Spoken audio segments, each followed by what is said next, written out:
작년 이맘때쯤에 참 끔찍한 일이 일어났습니다. 한 아들이 어머니를 살해한 끔찍한 일이 일어났습니다. 그 아들이 이제 한 30대 후반쯤 되는 아들인데 결혼을 안 하고 이렇게 이제 술을 자꾸 즐겨 마시고 일주일에 한 4차례 술을 마시고 직장도 다니다가 잘 적응을 못해서 그냥 그만두기도 하고 이렇게 시간을 보내는데 그 어머니 마음이 얼마나 답답했겠습니까? 그 어머님이 어느 날 이제 그 아들이 오후 5시쯤 또 여전히 술을 마시고 집에서 이제 그러고 있는 모습에 답답해서 이제 술 좀 끊어라 이제 이렇게 얘기를 하는 과정 중에 대화가 오고 가는 중에 이제 뭐 그 아들이 화를 내고 휙 나갈 때 그 어머님이 이제 아마 또 이렇게 뺨을 때린 것 같습니다. 그 뺨을 맞으면서 격분해서 그 의자, 뭐 흉기 등으로 무참하게 이제 어머님이 가해를 했고 그 어머님이 이제 피를 흘리면서 쓰러져 있는데 이제 나가는 거죠. 그때 그 어머님이 그 아들에게 얘야 옷을 갈아입고 가라 이제 이렇게 그런 이야기까지 했는데 자기 이제 범행을 숨기는데 급급해서 어머님이 피를 흘리고 이렇게 쓰러졌으면 신고만 해도 살아날 수 있었을 텐데 그냥 가게 돼가지고 결국 그 어머님이 이제 돌아가시고 마는 거죠. 그래서 그 사건이 최근에 대법원의 최종 판결이 나서 징역 20년에 처해졌다는 소식을 우리가 얼마 전에 들었습니다. 저는 참 끔찍한 일이고 그런데 한편으로 이런 생각을 해봤습니다. 그 어머님의 지금 뭐 이 세상에는 없지만 그 어머님이 그 아들을 향한 지금의 마음, 그 아들은 지금 이제 20년 형을 받고 감옥에서 계속 이제 그렇게 지금 생활을 하고 있지 않겠습니까? 그 마음이 참 아플 것이고 또 뒤집어서 그 아들은 어떤 마음일까? 그 아들 역시 마음이 편치 못할 것입니다. 그 감옥에서 그 마음에 커다란 죄책감도 있을 것이고 후회, 죄책, 어찌 보면 우발적일 수도 있잖아요. 그래서 그런 상황이 굉장히 괴로울 것 같아요. 그 아들이 물론 악한 사람이긴 하지만 그 아들의 입장이 돼본다면 그 아들은 지금 그 마음이 굉장히 착잡할 것입니다. 그 아들에게 가장 큰 기쁨의 소식이 무엇일까? 여러분 그 소식이 무엇일까요? 우리 현대인들이 또 가장 두려워하는 게 무엇입니까? 여러분 가장 겁이 나는 게 뭡니까? 이렇게 가장 겁나는 것은 아마도 자기가 어떤 지은 죄가 이렇게 아무도 모르는 어떤 수치스러운 일들이 드러나는 것이 참 그 두려운 일이죠. 사람은 굉장히 두려운 거예요. 이렇게 보면. 근데 한꺼풀을 벗겨보면 그런 게 다 있어요. 인간은 누구나 다 수치와 어떤 부끄러운 게 다 없는 사람이 어디 있겠습니까? 다 있습니다. 겉으로는 이렇게 살아가도 벗겨보면 그런 거예요. 그래서 사람들은 그러한 두려운 그 수치스러운 것을 가리기 위해서 소위 포장을 하기 시작하는 거예요. 젊은이들도 어떤 그 부끄러운 부분들이 있으면 이거를 감춰보려고 소위 자기 컴플렉스를 이걸 만회해보려고 다른 걸 쌓는 거예요. 스펙을 쌓는 거죠. 소위 막 학업 공부, 뭐 출세 이런 걸로 대체하려고 애를 쓰는 것이고 나이가 든 사람들도 그런 어떤 부끄러운 일들을 감추기 위해서 하는 일들이 소위 이제 성공하는 거 이런 일들, 성공을 통해서 자기의 이런 그 부끄러운 부분들을 감추려고 하는 것입니다. 그 사람들이 그렇게 살아가는 경우가 많죠. 근데 만약에 그런 것들이 사라진다면, 여러분 성공한 사람이 돈으로 성공했고 권력을 갖고 뭐 사회적인 어떤 지위 이런 자리를 딱 갖고 있었는데 그걸로 모든 걸 감추고 있었는데 그거에 딱 사라지는 순간 어떻게 될까요? 사라지는 순간 이제는 뭐 더 이상 가릴 것이 없는 것이죠. 그리고 또 그러면서 자기의 수치스러운 부분이 남들에게 알려지면 이게 참 이것도 견딜 수가 없을 것입니다. 근데 그런 이 수치스러운 것이 드러났을 때에 그 사람에게 가장 듣고 싶은 그런 기쁜 소식이 어떤 소식이겠습니까? 또는 분명히 이런 죄를 짓고 있는데 이게 지금 아직 드러나진 않았지만 혹시나 드러날까봐 안절부절하는 사람에게 있어서 가장 큰 기쁨의 소식이 무엇이겠습니까? 또 어떤 병에 걸리고 그런데 이 병이 불치병이에요. 도저히 나을 수가 없는 이런 불치병에 걸려서 이제 시한부 인생을 살아가는 어떤 그런 사람에게 이 죽고 난 뒤에의 이 세계가 만약 천국과 지옥이 있어서 지옥으로 가게 된다면 어떻게 될까 하면서 두려워하는 그런 떨고 있는 그러한 사람에게 가장 큰 기쁨의 소식이 무엇이겠습니까? 희망을 잃은 사람, 죄가 드러나기 일보 직전의 사람들, 죄가 드러나서 수치감에 쌓여 있는 사람들, 죽음이 임박하여 지옥 형벌을 두려워하는 사람들, 그런 사람들에게 줄 수 있는, 그런 사람들이 가장 듣고 싶은 그러한 큰 기쁨의 좋은 소식이 무엇이겠습니까? 오늘 우리가 읽었던 이 하나님의 말씀이 바로 그러한 큰 기쁨의 좋은 소식을 우리에게 전해주는 그러한 말씀입니다. 여러분 이 말씀 가운데에 우리가 10절과 11절 말씀 같이 한번 읽어보겠습니다. 천사가 이르되 무서워하지 말라. 보라 내가 온 백성에게 미칠 큰 기쁨의 좋은 소식을 너희에게 전하노라. 오늘 다윗의 동네에 너희를 위하여 구주가 나셨으니 곧 그리스도 주시니라. 예, 지금 목자들이 베들레헴에 있는 어느 한 양을 치는 그런 목장에서 밤에 목자들이 양을 치고 있었습니다. 밤에. 그런데 갑자기 하늘에서 천사가 나타난 겁니다. 천사가 나타나서 이 목자들에게 지금 말하는 거예요. 천사가 나타났으니 여러분 어떻게 했겠습니까? 굉장히 두렵잖아요. 겁도 나고. 그런데 걱정하지 마라 하면서 그 천사가 지금 너희들에게 가장 큰 기쁨의 좋은 소식이 있단다. 이렇게 얘기하고 그 큰 기쁨의 좋은 소식이 뭐라고 합니까? 오늘 구주가 나셨다. 그 소리입니다. 쉽게 얘기하면 예수님이 탄생하셨다. 그 소식. 그것이 가장 큰 기쁨의 소식이라는 것입니다. 여러분, 오늘이 무슨 날입니까? 예수님이 탄생하신 날을 우리가 지금 기념하는 날이죠. 근데 이 성탄일, 어제도 우리가 아이들이 성탄일이 뭐냐 이렇게 잘 몰라가지고 제가 설명을 해줬지만 거룩한 탄생. 그래서 우리 예수님이 탄생한 이런 날이 오늘입니다. 근데 이 성탄절날 어떤 사람들은 성탄일인데도 별 반응이 없어요. 기쁘다 이런 게 없어요. 그냥 여전히 마음이 무겁고 아무 생각이 없고 이런 사람들이 있는가 하면 어떤 사람에게는 이 날이 너무 기쁜 날인 거예요. 예수님 태어난 게 난 너무 좋다. 여러분들은 어떤 마음이십니까? 예수님이 태어나신 것이 좋다, 기쁘다 하시는 분만 아멘, 할렐루야 한번 해보시죠. 아멘, 할렐루야. 그래요. 이게 예수님이 태어나신 게 참 기쁜 것이죠. 그런데 만약에 누가 여러분에게 물어보는 거예요. 예수님 태어난 게 왜 기뻐요? 여러분들이 대답을 하시겠죠.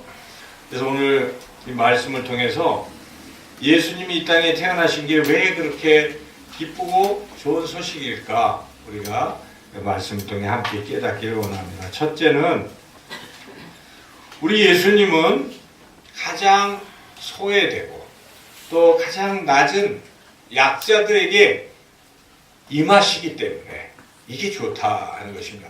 가장 약자들, 우리 같은 자들에게도, 내가 만약에 약자라면 나 같은 자에게도 예수님이 오신다, 내 마음에 오신다, 이래서 이 날이 기쁜 날이라 하는 것이죠. 오늘 이 본문의 8절부터 9절까지 같이 한번 읽어보겠습니다.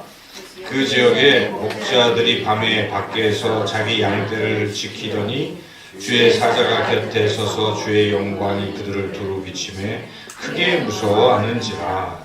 예, 누구에게 이 기쁜 소식이 맨 처음 알려졌을까요?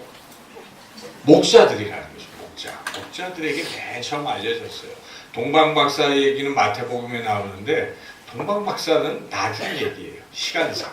맨 먼저 목자들에게 이 소식이 들려졌다는 것입니다. 예수님이 탄생하셨다라는 소식이 이 목자들에게 들려졌다는 것입니다. 목자. 여러분, 목자는 굉장히 좋아 보이고 하잖아요. 예수님 목자시니까. 하지만 예수님이 탄생하시는 그 시기에 이스라엘에서 목자는 사람 취급을 못 받았습니다. 목자는 가장 천한 직업에 속해 있던 거예요. 그래서 가장 천한 사람들에게 예수님이 태어나신 게 알려졌다는 것입니다. 예수님이 태어나신 이 귀한 소식이 당시 궁궐의 헤롯 왕이나 뭐 등등등 권력자들 로마 황제에게 알려진 것이 아니라는 것입니다. 그들에게 하나님이 알려주신 것이 아닙니다. 하나님은 누구에게 알려주셨습니까? 가장 멸시받고 천대받고 소외되는 그러한 부류의 목자들에게 이 천사를 보내셔서 가장 큰 기쁨의 좋은 소식을 알려주셨다. 왜 그러셨을까요? 여러분, 왜 그러셨을까? 왜 하필 그렇게 낮은 자들에게 이 가장 귀한 소식을 알려주셨을까요? 그것은 사인이에요. 내가 이 땅에 와서 너희와 같은 낮은 자들과 함께하기 위해서 내가 오는 거야. 이거 알려주시려고 낮은 자들에게 임하신 것입니다. 우리가 왜 예수님이 그렇게 하셨는가, 또 다른 데서도 그 이유를 알 수가 있는데 12절도 한번 같이 읽어보겠습니다. 12절 시작. 너희가 가서 강보에 쌓여 구유에 뉘어있는 아기를 보리니 이것이 너희에게 표적이니라 하더니. 왜 강보에 쌓여 구유에 뉘어있는 아기가 누구겠습니까? 태어난 예수님이에요. 이 구유가 무엇입니까? 구유는 말구유예요. 말먹이통이에요. 쉽게 얘기하면 말먹이통에 여러분이 아이를 낳았는데 여러분의 아이를 말구유통에 누이고 싶겠습니까? 더러운 구유통에 누가 누이고 싶겠습니까? 그런데 그렇게 하나님이신 예수님께서 어디에 누우셨습니까? 태어나셔서 말구유 가장 낮은 곳에서 왜 그렇게 예수님이 오셨을까요? 궁궐에 아주 좋은 곳에 태어나지 아니하시고 왜 그렇게 오셨을까요? 아까 말씀드린 것입니다. 낮은 자들과 함께 하시려고 그렇게 하신 거예요. 우리가 오늘 본문을 읽어볼 때에 목자에게 나타나신 것이나 말구유에 예수님이 누워 계신 것이나 이 모든 것이 가리키는 것은 무엇입니까? 예수님은 낮은 자들과 함께 하신다는 것입니다. 예수님이 이제 장성하셔서 30세가 되셔서 본격적으로 일을 하기 시작하셨어요. 그럴 때 예수님이 처음 일을 할 때 내가 뭐하러 왔노라 하고 설교를 하셨습니다. 자기의 자랐던 어린 시절을 보냈던 나사렛의 회당에 들어가셔서 예수님이 앞으로 뭘 하실 것인지를 목적을 밝히셨는데 그 여러분 뒤에 한 장, 두 장 넘겨보시면 4장 18절, 19절에 나오는데요. 한번 같이 한번 읽어보겠습니다. 4장 18절, 19절 같이 한번 읽겠습니다. 주의 성령이 내게 임하셨으니 이는 가난한 자에게 복음을 전하게 하시려고 내게 기름을 부으시고 나를 보내사 포로된 자에게 자유를 눈먼 자에게 다시 보게 하기를 전파하며 눌린 자를 자유롭게 하고 주의 은혜의 해를 전파하게 하려 하십니다 되었더라. 예수님은 누구에게 이 일을 하려고 오신다고 여기에 쭉 예수님 말씀하십니까? 가난한 자, 그리고 포로된 자, 눈먼 자, 눌린 자. 그런 자들이 어떤 자입니까? 사회적으로 아주 소외되고 힘들고 어렵고 병들고 뭐 그런 사람들이에요. 여기에 이렇게 되어 있지만 눌린다는 것은 귀신에게 사로잡힌 걸 말하는 것입니다. 그리고 또 죄 지은 자. 죄인, 내가 의인을 부르러 온 것이 아니라 죄인을 부르러 왔노라 예수님 말씀하십니다. 죄인들, 결국 사회적으로 가장 우리가 멸시할 수 있는 그런 낮은 위치에 있는 사람들에게 도리어 예수님은 함께 하시려고 오셨다는 것입니다. 과연 예수님이 이렇게 말씀하신 그대로 여러분이 복음서, 사복음서, 마태복음, 누가 요한복음을 잘 읽어보시면요, 예수님이 무엇을 하셨는지가 자세히 나오잖아요. 예수님은 무엇을 하셨습니까? 예수님은 과연 아픈 사람들에게 찾아가셔서 만지시고 고쳐주셨어요. 불치병에 있는 자들, 나병 등등 다 고치셨어요. 과연 또 눈먼 자, 앞이 안 보이는 소경 바디메오의 눈을 뜨게 하셨습니다. 예수님은 그렇게 아픈 사람들과 함께 하셔서 그들을 치유하셨습니다. 그리고 우리 예수님께서는 또 죄인들과 함께 하셨어요. 현장에서 간음하다가 잡힌 여인에게 예수님이 뭐라고 하십니까? 너는 악하다, 죄인이다 하셨습니까? 내가 너를 정죄하지 아니하노라.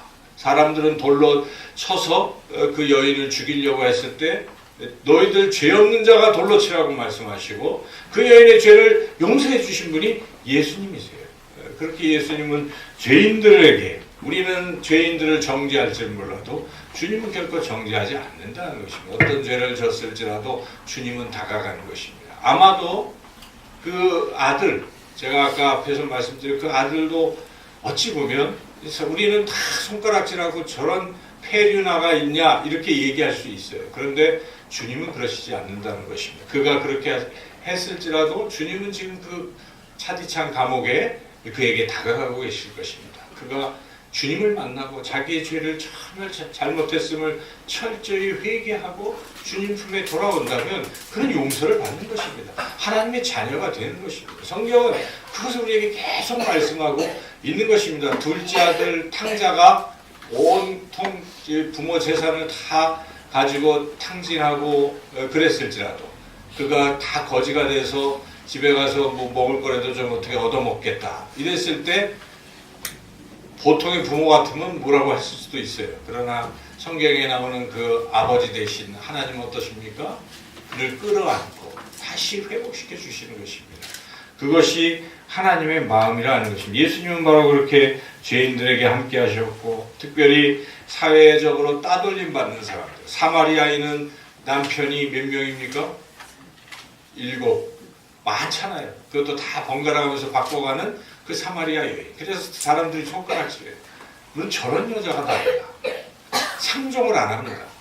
그런데 예수님이 어떻게 하셨습니까? 그 여인에게 말을 거시고 그 여인의 그 마음의 짐을 풀어주시고 그를 구원시켜 주신 것입니다. 그리고 또 삭개오는 어떻습니까? 삭개오는 탐관오리입니다. 백성들의 돈을 착취해서 로마에게 세금을 바치면서 그것을 뜯어서 재산을 많이 불린 삭개오. 그래서 사람들이 역시 삭개오는 사람 취급을 안 했지만 주님이 삭개오에게 삭개오야 내려오라 하고 그 삭개오를 맞아들이고 내가 오늘 내 집에 가야 되겠다 하고 그를 구원하신 그분이 바로 우리 예수님이십니다. 예수님 이렇게 죄인들, 사회적으로 소외된 자들, 또 병들어서 희망을 잃고 있는 그런 자들, 또 귀신 들려서 온몸을 직지고 있는 귀신 들린 그 사람을 또 치료해 주시고 그리고 또한 가난한 사람들, 아무것도 먹을 것이 없어 사흘 동안 굶주려 있는 5,000명의 무리들을 보시고 예수님이 불쌍히 여기셔서 그들에게 오병이어의 기적을 베푸셔서 그들을 배불리 먹게 하신 것입니다. 오늘날도 우리가 경제적으로 어렵습니까? 주님이 우리를 바라보실 때 긍휼히 여기십니다. 주님 도와주십시오 하면 주님께서 도와주시고 채워주실 줄로 믿습니다. 여러분 몸이 아프십니까? 주님께 기도하십시오. 주여 내가 병들었나이다. 나의 병을 고쳐주십시오. 주님께서 들으시고 치료해 주실 것입니다. 죄책감으로 이 죄를 어찌할꼬 주님 앞에 그 죄를 고백하면 저는 미쁘시고 의로우사 모든 불의에서 우리의 죄를 깨끗게 하실 것이요. 그게 우리 주님의 십자가 피, 주님께서 십자가에서 죽으신 이유인 것입니다. 여러분 주님은 그렇게 가난한 사람, 지은 죄로 고민하는 사람, 또 소외된 사람, 몸이 아픈 사람, 귀신 들린 사람 이런 사람들에게 깊은 관심을 가지고 계신다는 것입니다. 세상 사람들은 아무도 거들떠 보지 않지만 주님은 지금도 관심을 가지고 그들에게 다가가서 그들의 마음의 문을 노크하고 계시다는 것입니다. 그러므로 그러한 처지에 있는 사람들에게 예수님이 오신다는 소식은 얼마나 큰 기쁨의 소식이겠습니까? 그러나 아직도 이걸 모르는 거예요. 그분들이 모르기 때문에 우리가 있는 것입니다. 우리가 구원받은 우리가 말씀을 통해 알고 있기 때문에 우리는 그들에게 이야기해 줘야 돼요. 여러분 실망하지 마십시오. 아무리 그래도 주님은 당신을 사랑하십니다. 주님을 믿으십시오라고 여러분들이 이야기하는 것입니다. 그게 우리 복음 전하는 사람들의 자세인 것이죠. 우리도 덩달아서 어느덧 교만해져서 우리가 마치 하나님이나 된 양 사람들을 정죄하고 너는 죄인이야 나는 의인이야 바리새인이 그러는 것입니다. 그것을 예수님이 가장 싫어하십니다. 성경 읽어보십시오. 바리새인들 예수님 굉장히 싫어합니다. 외식하는 자들, 속으로는 더럽고 추악하면서도 겉으로 위선을 떠는 사람들 예수님 굉장히 싫어하십니다. 예수님 다 아시잖아요. 우리가 얼마나 부족하고 죄인인가요. 그러므로 우리도 그렇게 용서를 받았기 때문에 우리가 그런 분들에게 마음의 문을 열고 그들을 이해해야 되는 것입니다. 당신 하나님 사랑하십니다. 여전히 사랑하십니다 하고 여러분들이 손을 잡아주시고 위에서 기도해 주시고 그들을 주님께로 인도하시기를 주님의 이름으로 축원합니다. 이것이 예수님이 탄생의 기쁜 소식인데 두 번째로 예수님이 탄생하신 기쁜 소식이 또 11절에 나와 있습니다. 여러분 11절 다시 2장의 11절 말씀 같이 한번 읽어보겠습니다. 11절 시작. 오늘 다윗의 동네에 너희를 위하여 구주가 나셨으니 곧 그리스도 주시니라. 예수님의 이름을 뭘로 부르고 있습니까? 구주, 그리스도, 주 이렇게 부르고 있는 것인데 구주라는 것은 구자는 무슨 구자겠습니까? 구원하시는 주인이라는 뜻입니다. 구원주, 구세주, 세상을 구원하신 구세주라는 뜻입니다. 구원하신다는 것입니다. 그리스도도 메시아, 히브리어로 메시아, 헬라어로 그리스도. 그래서 이 뜻은 기름 부음 받은 자인데 구원자라는 뜻입니다. 이것도 역시 우리를 구원하신다. 그래서 여러분 이 11절은 예수님이 우리를 구원하시기 위해서 오셨다는 것을 말씀하고 있는 것입니다. 예수님이 이 땅에 탄생하신 목적, 가장 큰 목적이 무엇이겠습니까? 우리를 구원하시기 위해서 오신 것입니다. 어디서 구원하십니까? 죄에서. 이 죄짐이 얼마나 큰 것입니까? 그런데 이 죄를 해결해 주시는 것입니다. 저는 이것이 가장 큰 은혜라고 생각해요. 죄의 문제가 해결이 안 되면 아무것도 안 되는 것입니다. 근데 죄짐이 벗겨지면 얼마나 기쁘겠습니까? 그 은혜에 우리가 감사하면 그 뒤로 어떻게 살아갑니까? 자유롭게 살아갈 수 있습니다. 그리고 더 이상 나는 죄인이 아니게 죄를 짓지 말아야 되겠다는 생각이 자꾸 들어요. 어떤 사람은 한 번, 두 번 죄를 짓고 나면은 이양 버립니다. 하고 어떻게 합니까? 계속 자기를 더럽히는 거예요. 어리석은 사람이에요. 그 신앙이 잘못됐어요. 그게 아니에요. 우리가 더럽지만 예수님이 나를 위해서 십자가에서 피 흘려 죽으셨기 때문에 내 죄가 깨끗해졌다라고 여러분들이 믿으면 그 다음부터 어떻게 살아야 되겠습니까? 주님이 나를 깨끗하게 해주셨는데 다시는 내가 죄를 지면 안 되겠다 이런 생각을 하고 사는 거예요. 그게 죄사함 받은 것을 깊이 믿는 사람의 태도인 것이죠. 물론 그러다가 또 실수할 수도 있고 다시 또 우리가 발을 씻어야 돼요. 그죠? 목욕할 필요는 없지만은 이렇게 살아가면서 계속 거룩해지는 삶을 살아가는 것이 참된 그리스도인이라 하는 것입니다. 그런데 나는 여전히 죄인이다 하면서 이왕 더러워진 몸하고 계속 자기를 혹사시키고 버리고 하는 것은 참 잘못된 생각이에요. 여러분, 그래서는 안 되는 것입니다. 그래서 우리 예수님이 우리를 구원하기 위해서 오셨는데 바로 죄로부터. 그리고 또 죄를 누가 짓게 하는가를 잘 알아야 돼요. 물론 내가 죄를 짓지만은 죄를 짓게 만드는 부추기는 존재가 있다는 거 여러분 아십니까? 그걸 성경은 사탄이라고 합니다. 마귀라고 합니다. 그래서 마귀는 끊임없이 산길자를 찾으면서 우리에게 죄를 자꾸 짓게 유혹하는 거예요. 죄 질 만한 걸 앞에서 자꾸 갖다 놓는 거예요. 그게 때로는 달콤할 수도 있습니다. 당장 하고 싶은 그런 충동. 마치 아담과 하와에게 사탄인 뱀이 뭘 갖다 놓습니까? 이거 먹어라. 선악과 먹어라. 얼마나 먹음직스럽지 않니? 탐스럽지 않니? 자꾸 그러는 거예요. 이렇게 우리 인생을 살다 보면 이거 한번 갖고 싶다는 게 있잖아요. 그래서 하나님 잠깐만 눈을 감으십시오. 제가 이걸 좀 해야 되겠습니다. 이런 순간들이 우리한테 있잖아요. 근데 그게 끊임없이 마귀가 유혹하고 있다는 것입니다. 하나님은 절대 그러시는 분이 아닙니다. 하나님 우리 시험하는 분이 아닌데 마귀는 자꾸 끊임없이 우리가 잘못된 길로 가도록 뭘 하나하나 놓는 거예요. 그게 달콤할 수도 있고 때로는 말을 안 들으면 시련을 가하기도 해요. 고통을 주기도 합니다. 병들게도 합니다. 마귀는 그렇게도 하는 거예요. 귀신이 들어가서 병도 들 수 있어요. 다 그것이 목적은 다른 게 아니에요. 하나님으로부터 멀어지게 하려고 하는 것이 마귀의 목적. 그래야 자기 밥이 되거든요. 여러분 사람은 딱 두 종류밖에 없습니다. 하나님의 자녀 아니면 마귀의 자녀예요. 이게 너무 극단적이라고 어떤 사람이 얘기할지 몰라도 성경이 그렇게 얘기합니다. 그래서 우리가 하나님께 속하지 아니하면 마귀에 속하는 것입니다. 죄를 지으면 어떻게 됩니까? 마귀에게 속해버리는 거예요. 마귀에 속해 마귀의 밥이 되는 거예요. 마귀의 밥이 된 사람은 마귀와 함께 운명을 같이 하는 겁니다. 그래서 나중에 요한계시록에 보면 마귀는 깊은 무적행 지옥 형벌을 받는 것인데 그때 마귀를 따른 마귀의 자녀들도 그걸로 가는 거예요. 그래서 하나님께서 우리를 마귀의 손에서 구원하시려고 예수님을 보내신 것입니다. 마귀가 우리를 계속 정죄하는 것은 너 죄인이야 죄인이야 그러니까 당연히 나와 함께 있어야 되라고 얘기하지만 예수님이 아니다. 내가 그 죄를 다 짊어지고 십자가에서 죽었노라. 너희들이 믿기만 한다면 죄사함을 받는다라고 말씀하십니다. 믿는 사람들은 그러한 지옥에서 어디로 옮겨집니까? 하나님의 나라로 옮겨지는 것입니다. 마귀의 자녀에게서 어디로 가는 것입니까? 하나님의 자녀가 되는 것입니다.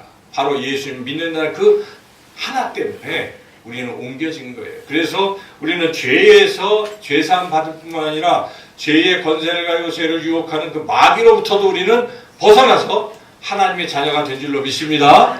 또 우리는 어디서 건짐을 받습니까? 사람이 한번 죽고 나면 그 후에는 심판이 있다고 성경에 말씀하고 있습니다. 심판을 하면 죄에 따라서 이 사람은 형벌 이렇게 되겠죠. 그런데 예수님을 믿으면 심판이 없습니다.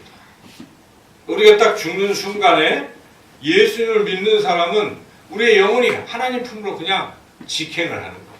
그러나 예수를 믿지 아니하면 심판을 받는 거예요. 심판을 받아서 죄가 있나 없나 보면 어떻게 했습니까? 모든 인간은 죄를 범하였기 때문에 일단 직행 안 한 사람들은 다 어디로 가는 것입니까? 마귀와 같이 지옥 형벌을. 죽고 나면 그냥 대충 끝나겠다 어떤 사람 생각해요. 아닙니다. 여러분 죽고 다시 살아나서 형벌 속에서 고통 속에서 영원히 그렇게 살게 된다는 이것처럼 큰 고통이 어디 있겠습니까? 그런데 거기서 우리를 건져주신다는 것입니다. 어떤 분이 신실한 분이 이 책을 하나 썼는데 그 책의 제목이 정말 지옥은 있습니다. 이런 책이에요. 백스터라는 분이 이 책을 썼는데 이분이 한 8개월 동안 계시를 받고 40일 동안 진짜 주님과 함께 그런 지옥과 천국을 이렇게 목격한 요한계시록도 그런 거 아니에요? 요한이 본 것처럼 그런 분이 있어요. 백스터에 정말 지옥은 있습니다라는 책이 있는데 그 사람이 그 쓴 책에 보면 그게 생생하게 나와 있는데 여러분 그게 꼭 그 사람 한 사람이 썼다고 정말 지옥이 있다 우리가 그렇게 얘기하는 게 아니에요. 그 사람은 아주 빙산의 일각이에요. 오늘날 2000년 기독교 역사에서 천국과 지옥에 대한 이야기를 무수히 많은 사람들이 했습니다. 성경도 증언하고 있고 특별히 여러분 사도 바울 이 성경에 예수님에 이어서 예수님의 이 모든 것을 또 증언한 신학자가 바울이에요. 근데 바울도 고린도 후서에 보면 그렇게 증언하고 있어요. 내가 이 3층 천을 체험했다. 그러니까 지옥을 체험한 건 아니에요. 바울은 하나님 계신 천국을 체험했다라고 증언하고 있어요. 천국과 지옥은 분명히 있는 것입니다. 예수님께서도 네가 죄를 범죄했거든 오른팔을 찢고 차라리 한 팔로 천국에 들어가는 것이 그 상태로 지옥에 들어가는 것보다는 낫겠다. 이렇게까지 말씀하시는 것입니다. 우리 신앙에서 천국과 지옥은 확실히 있는 것입니다. 이것을 부인하고 이것을 믿지 않고서야 우리 신앙하는 게 아니에요. 여러분 천국과 지옥이 분명히 있는데 예수님을 믿는 사람은 지옥이 아니라 천국에 가게 되는 줄로 믿습니다. 이렇게 지옥 형벌에서 우리를 구원해 주신다는 것입니다. 그리고 이제 세 번째로 우리 예수님이 탄생하신 게 왜 그렇게 기쁜가? 그것은 우리에게 영원한 평화를 주시기 때문에 기쁘다는 것입니다. 여러분 마지막 14절 같이 한번 읽어보겠습니다. 지극히 높은 곳에서는 하나님께 영광이요 땅에서는 하나님이 기뻐하시는 사람들 중에 평화로다. 우리가 이런 성탄 메시지 많이 보내잖아요. 근데 저는 이걸 좋아하니까 이거를 이렇게 하늘에는 영광, 땅에는 평화. 여러분 예수님은 평화의 왕으로 오신 것입니다. 평강의 왕으로 오신 거예요. 그래서 예수님이 이 땅에 오신 목적, 우리가 예수님이 오신 게 너무 기쁜 이유 중에 하나가 뭡니까? 평화를 우리가 얻게 되기 때문에 그렇다는 것입니다. 구원을 얻고 평화를 얻고. 이 평화가 무엇입니까? 가장 중요한 평화는 하나님과 나와의 평화예요. 그럼 하나님과 화평하십니까? 아멘. 화목하십니까? 아멘 하시는 분들은 화목한 거예요. 지금 그걸 누리고 있어요. 근데 아무나 화목할 수가 없습니다. 죄인은 하나님과 원수가 되는 겁니다. 죄를 짓는 순간. 그래서 하나님은 거룩하시기 때문에 죄인은 하나님과 함께 할 수가 없어요. 물과 기름이 같이 두면 어떻게 됩니까? 튀죠. 저도 가끔 요리 같은 거 할 때 잘 몰라가지고 물이 있는 데다가 기름 넣고 이렇게 하면은 어떠면 좀 이따 물이 막 튀어가지고 뜨겁잖아요. 그렇게 같이 할 수가 없는 것입니다. 하나님이 거룩하세요. 죄 지은 사람들은 죄가 있어요. 같이 할 수가 없습니다. 그러므로 분리가 되는 것입니다. 그리고 하나님은 죄 지은 자를 받아들이지 않기 때문에 그 상태는 원수됐다고 성경에 표현하고 있습니다. 그런데 우리 예수님께서 죄인과 거룩하신 하나님 사이에 다리를 놓으신 것입니다. 십자가의 다리를 놓으셔서 건강하게 하신 것입니다. 그래서 우리가 하나님과 화평하게 됐습니다. 화평하게 됐는데 아까 여러분 하나님과 화목하십니까? 라고 질문을 드릴 때 아멘 할렐루야 하신 분들은 그것을 지금 누리고 있는 것이고 예수님을 믿었음에도 불구하고 별 감각이 없는 사람들은 누리지 못하고 있다는 것이에요. 그걸 반증하는 것입니다. 여러분 하나님은 우리 예수님께서 우리에게 화평을 주셨어요. 하나님과 화평하게 화평을 누리시기를 축원합니다. 그래서 화평을 누린다는 것은 자꾸 주님을 생각하세요. 주님과 교제하세요. 난 안 믿겨지는데 자꾸 말씀을 건네보세요. 그럼 믿겨져요. 여러분 둘 사이에 어떤 사람이 있을 때 난 저 사람과 안 친해. 얘기하고 싶지 않아. 이러면 끝이에요. 그런데 또 그래도 한번 말을 걸어보면 오고 가면 친해집니다. 내가 아직 믿음이 연약해도 하나님과 자꾸 어떻게 해야 되겠어요? 대화를 하죠. 그게 뭡니까? 기도예요. 기도. 자꾸 기도하는 거예요. 하나님께 속사정을 아뢰십시오. 나 아파요. 힘들어요. 괴로워요. 어떻게 될지 모르겠어요. 불안해요. 두려워요. 막 얘기를 하는 거예요. 그러면 하나님이 괜찮다? 그 말씀해 주실 것입니다. 그 들어보면 알아요. 이게 뭐 하는 거예요? 화평을 누리는 것입니다. 하나님이 화평을 선물로 주셨어요. 자, 두 번째로 또 하나님 예수님이 주신 화평은 무엇입니까? 우리끼리의 화평이 우리끼리의 화평. 이것도 굉장히 중요합니다. 여러분 옆에 있는 사람을 보세요. 화목하십니까? 두 사람이 서로 같은 교인인데도 화목하지 않는 사람들이 있어요. 이렇게 옆에 부부끼리도 화목해야죠. 화목해요. 근데 살다 보면 화목이 깨질 때도 있어요. 그렇죠? 여러분 화목이 깨질 때도 있어요. 당시 좋았다가도 화목이 깨질 때가 있어요. 이럴 때 어떻게 다시 화목해질 수 있을까? 주님이 뭘 주신다고요? 화평을 주십니다. 그래서 주님을 바라보면 화목해질 수 있어요. 여러분 그렇습니까? 아무리 미운 사람이 있어도 주님을 바라보다 보면 어떻습니까? 그 사람 용서하게 되고 사랑하게 되는 거예요. 왜냐하면 주님을 바라보면 주님이 원수 같은 나를 어떻게 하셨습니까? 내 죄를 대신 짊어지시고 내 죄를 용서해 주셨구나. 그게 막 은혜가 느껴지면요. 뭐 더 이상 무슨 말을 하겠어요. 주님이 나를 용서하셨는데 내가 이거 가지고 용서를 못하랴? 이런 생각이 드는 거예요. 그래서 용서하고 화해하고 또 오히려 주님은 자기의 목숨을 주시고 우리를 사랑하셨기에 우리가 생각해 보는 거예요. 그래, 내가 이 사람을 위해서 뭘 했을까 하고 자기 거를 좀 희생하기 시작하는 거예요. 그 주는 거예요. 자꾸. 이렇게 해서 사람 사이가 어떻게 되겠습니까? 화평하게 되는 거예요. 그래서 그렇게 화평하게 하는 자가 복이 있다라고 우리 예수님 말씀하십니다. 여러분 진짜 하나님과 화평을 누리는 사람은 수평적으로 다른 사람들과도 화목해지고 마는 거예요. 그냥 화목해집니다. 이렇게 해서 우리가 화평을 누릴 수 있고, 세 번째의 또 화평은 뭐겠습니까? 나와의 화평이에요. 내가 하나님과 화평하고 사람들과 화평하는데 이상하게 나는 불안한 거예요. 내가 나를 용서하지 못하고, 내가 나를 믿지 못하고, 내가 나를 미워하고 등등 막 불안, 초조 이렇게 될 때 여러분 어떻게 해야 되겠습니까? 다시 주님을 바라보는 거예요. 주님을 바라보면 주님이 뭘 주십니까? 평안을 주십니다. 지난주 말씀이 무엇입니까?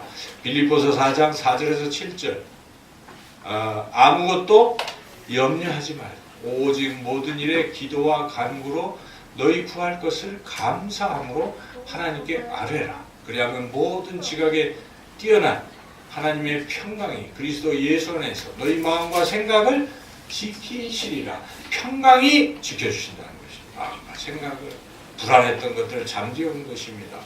기도하면, 주님을 의지하고 기도하면 평강의 왕이신 그 평안을 우리에게 부어주시는 것입니다. 그럼 이것은 맛본 사람, 누리는 사람만이 아는 거예요.